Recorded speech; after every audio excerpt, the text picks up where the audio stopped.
दिलीप कुमार साहब के जाने से सिनेमा और अभिनय की दुनिया में एक युग की, एक सदी की समाप्ति हो गई। बल्कि मैं तो ये कहूँगा कि अभिनय सम्राट के निधन से शायद देश का अभिनय अनाथ हो गया।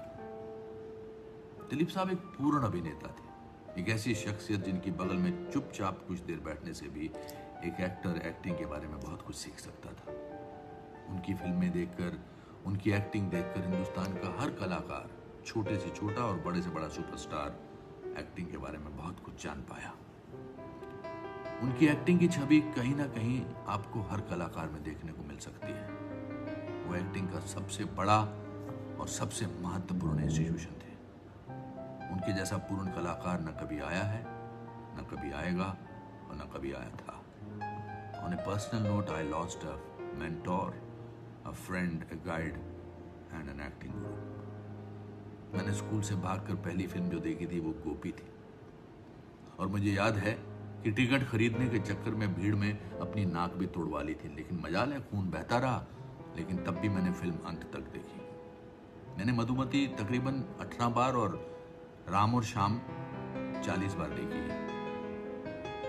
फिल्म कर्मा के सेट पर जब उनसे पहली बार मुलाकात हुई तो मैं तकरीबन 1 घंटे तक उनको ताकता रहा, यहाँ तक कि सुभाष भाई साहब मुझे किनारे पर ले गए और बोले कि भाई तू मेरी फिल्म का विलन है, ये दिलीप साहब को ऐसे प्यार से घूरते रहोगे तो मुश्किल हो जाएगी। मैंने उनसे कहा था कि सर, जिस शख्सियत की वजह से मैं फिल्मों में आया हूं, उनको 1 घंटा तो क्या, मैं तो ताउम्र घूर सकता हूं। मेरे पहले शॉट के बाद जब दिलीप साहब ने सुभाष घई साहब से कहा कि लाले ये तो बड़ा डेंजरस एक्टर आया, ही विल गो फार, तो मुझे लगा कि अब तो मुझे एक्टिंग का सबसे बड़ा पुरस्कार मिला है और अब मुझे दुनिया की कोई ताकत नहीं रोक सकती है।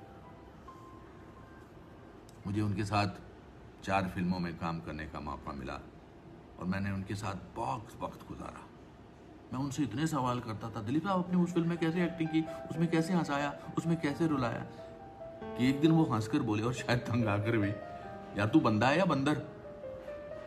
दिलीप साहब, आज आप शारीरिक रूप से हमसे दूर चले गए हैं, पर आप तो हिंदुस्तानी फिल्म जगत की आत्मा, और आत्मा अमर होती है।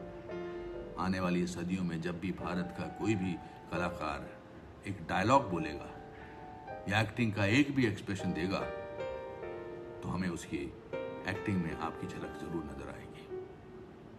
मेरे नाटक कुछ भी हो सकता है में, जिसका पहला शो 2005 में दिलीप साहब देखने आए थे, उसमें एक लाइन है उनके बारे में, दिलीप साहब जैसी सूफियाना शख्सियत ऊपर वाला इस दुनिया को बहुत कंजूसी से बख्शता है। हम सब आपके मुरीद हैं। अलविदा और शुक्रिया दिलीप साहब।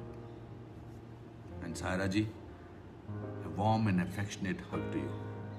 Nation is with you in this grief and in your sense of loss.